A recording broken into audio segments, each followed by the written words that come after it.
Mike Sullivan. I'm a former IRS agent and teaching instructor. Welcome to my tube. I've been doing this work for 51 years. I'm a national figure in IRS resolution matters. Thank you so much for listening. I worked the offer and compromise program myself. I used to accept them and deny them, and I worked a decade. Yes, a long decade at IRS. I may want to tell you. In accepting offers and compromise, I am an expert, a legitimate expert. Yeah, me. I guess when you do something for 51 years, you should be. I want to tell you some things about offers and compromise that people do not know.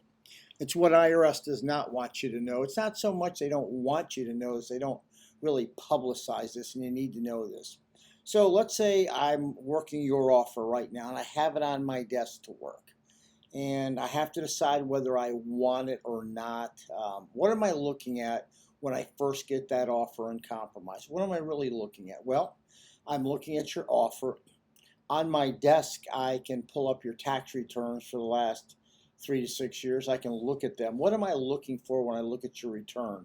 Well, I'm looking basically at what assets you may have had. I can tell maybe 1099, W-2, get an idea the type of income producer you are. I'm looking at your wages. Is there a fluctuation? I'm looking at also that fluctuation is important. Did you make good money and all of a sudden you had 2 bad years, but you're going to make more money in the future? I'm looking at that. I'm looking at the type of industry you're in. Is it an industry that's just having a little lull, but it's going to pick up? These are the things going really through my mind. Your future earning potential is predicated on both your industry and your past income. Because I'm thinking, a lot of people scale down to do the offer. They want IRS to think they're doing bad. But as an agent, I'm thinking, what stinks here? The agent also is always looking at what stinks about the offer and compromise. That's why you got to write a cover letter, a beautiful cover letter, to go ahead and explain some of these shifts that you had really throughout the years. Then I'm going to do an asset check. I want to make sure what assets you have. I may pull up a LexisNexis on you. That's a report that tells me all about you, both for cars and houses you may have had. Then I'm going to check your credit cards. I may pull your 3 credit reports and find out what's on there. Then I may want to find out what your charges are. What are you charging?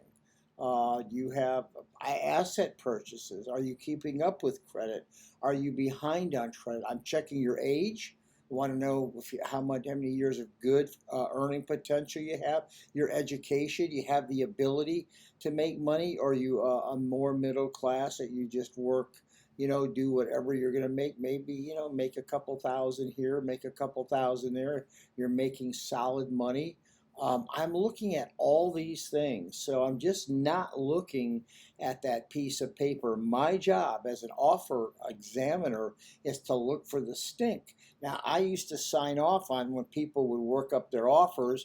I was a teaching instructor for that offer. So when that offer came to me and the agent was there, I would go ahead and say, let's look at this offer a little closer.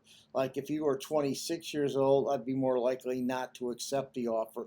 So I just want you to know, when you look at the offer, you're not looking at the piece of paper. You're looking at this case from 30,000 feet. You use all your experience, to go ahead and say, does this offer make sense? Or over the 10 years, do I think I can collect this money?